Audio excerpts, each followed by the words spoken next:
si le temps s'arrête à 1h09 du matin, restez immobile et priez pour qu'ils pensent que vous dormez. Et si vous vous demandez qui ils sont, eh bien, c'est là que ça devient étrange. C'est votre famille, ou votre colocataire, ou peu importe qui partage votre toit. J'ai fait des recherches depuis que ça m'est arrivé, mais je n'ai rien trouvé à ce sujet. On dirait que je suis la seule à subir cette expérience, et je ne sais pas comment les arrêter, à part faire semblant de dormir. J'ai très peur de ce qu'ils pourraient être capables de faire. Laissez-moi vous raconter en détail mon problème. Ça fait maintenant 2 nuits d'affilée que ça se produit. La première nuit, je n'y ai pas accordé beaucoup d'importance, parce que je pensais sincèrement que ma famille me jouait un tour. Mais la nuit dernière, j'ai réalisé que quelque chose n'allait vraiment pas, quand mon propre mari m'a attaqué. Voici ce qui s'est passé. Cette nuit-là, mon mari, mes 2 enfants et moi étions allés nous coucher tôt, vers 21h. Nous étions tous épuisés par une longue journée d'activité physique. Mais malgré mon épuisement, je me suis réveillée sans raison en pleine nuit. Dès que j'ai ouvert les yeux, j'ai senti que quelque chose était différent de d'habitude. Le silence était lourd et bizarre, comme s'il n'y avait plus personne dans la maison et que j'étais seule. J'ai regardé l'heure sur mon téléphone, et il était 1h09 précisément. Je me suis retournée pour voir si mon mari dormait toujours, mais le lit était vide. Je me suis redressée et j'ai regardé autour de moi. La maison était plongée dans les ténèbres, à l'exception de la petite veilleuse dans le couloir qui restait allumée pour les garçons. Dans cette pénombre, et la porte de la chambre étant ouverte, j'ai pu voir 3 ombres avancer dans le couloir. 3 ombres, d'une corpulence similaire à celle de mon mari et de mes 2 garçons. D'une voix ensommeillée, j'ai appelé mon mari. Les 3 ombres ont tressauté au son de ma voix, comme si elles étaient surprises. J'ai appelé de nouveau, plus fort cette fois, et les ombres ont soudainement tourné la tête dans ma direction. Ce mouvement brusque m'a fait frissonner, et me trouvant ridicule d'avoir peur de ma propre famille, je me suis levée pour aller voir ce qui se passait. En me dirigeant vers la porte de ma chambre, chaque pas augmentait ma peur irrationnelle. Je ne savais pas de quoi j'avais peur exactement, mais j'avais ce pressentiment de danger. J'ai essayé de me raisonner, et j'ai passé la tête derrière la porte pour regarder dans le couloir. La scène devant mes yeux ne fait qu'empirer mon malaise. Mon mari et mes 2 garçons se tenaient dans le couloir, droits et figés comme des statues, leur corps faisant face à la chambre des garçons. Mais leur tête était tournée dans un angle anormal pour me faire directement face. Des sourires énormes qui paraissaient douloureux à maintenir étaient placardés sur leur visage. Pensant qu'ils me jouaient un mauvais tour, je leur ai demandé en souriant ce qu'ils faisaient. Maintenant que j'y repense, ça n'a aucun sens que ce soit une blague. Ils n'avaient aucune raison de se lever au beau milieu de la nuit pour me faire peur, sans aucune garantie que je me réveillerais. Quand je leur ai adressé la parole, leurs corps ont eu un sursaut saccadé inhumain, ce qui m'a fait sursauter en retour. C'est à ce moment-là que j'ai commencé à réaliser que quelque chose n'était vraiment pas normal. Une peur intense m'a submergée, et je me suis trouvée incapable de bouger. Au même moment, le micro-ondes s'est mis à sonner, probablement à cause d'une micro-coupure de courant, et le choc a failli arrêter mon cœur.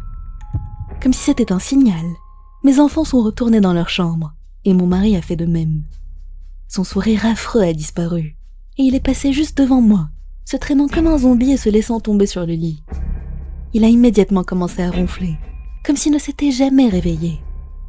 Submergée par l'incompréhension, je suis retournée avec hésitation au lit, et j'ai regardé l'heure. L'incompréhension ne fait que grandir. Il était 1h10 du matin. C'était inconcevable qu'il n'y ait qu'une seule minute qui soit passée depuis mon réveil. C'était au grand minimum 5 minutes. Ne sachant pas quoi faire d'autre, je me suis recouchée, en me promettant d'en parler le lendemain à ma famille. Au matin, tout était redevenu normal. J'entendais les garçons jouer dans le salon, et j'ai senti l'odeur du petit déjeuner que mon mari préparait.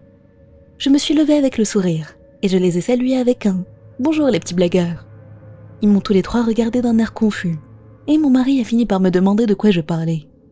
De votre petite blague de la nuit dernière, de quoi d'autre? Vous 3 dans le couloir avec vos sourires de psychopathe.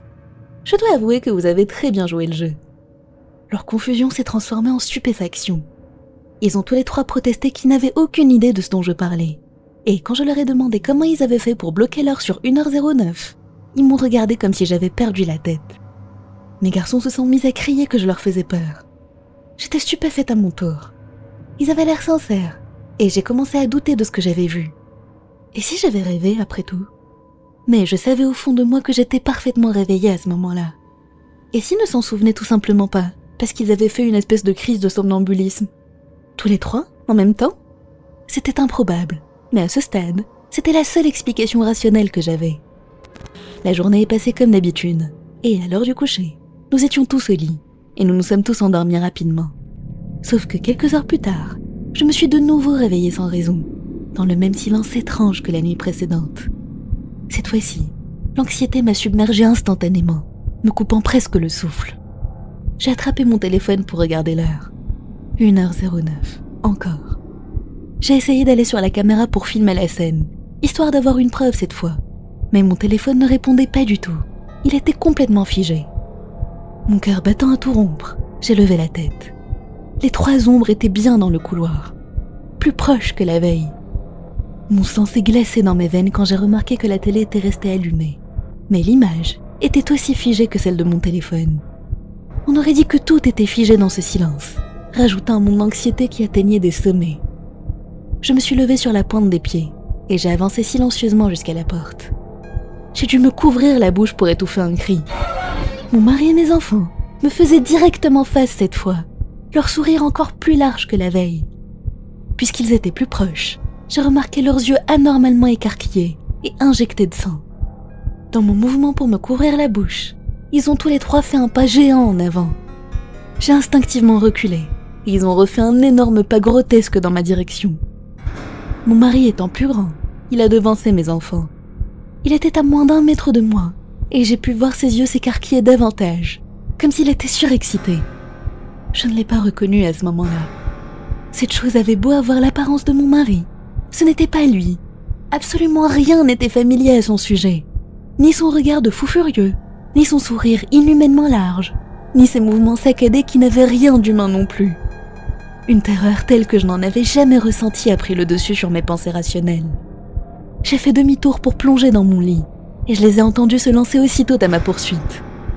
J'ai senti des coups énormes me marteler le dos, me faisant crier de douleur. C'étaient des coups d'une force bien supérieure à la leur. À ce moment-là, un éclair de lucidité m'a traversé.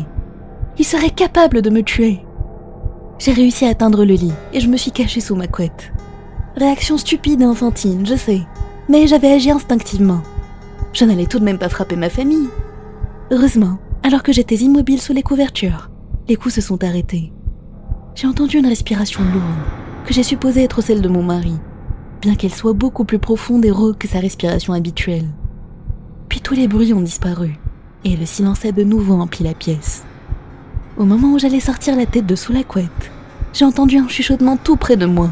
« Je sais que tu ne dors pas. » Mais avant que je puisse réagir, la sonnerie du micro-ondes a de nouveau retenti, et la télé a recommencé à marcher.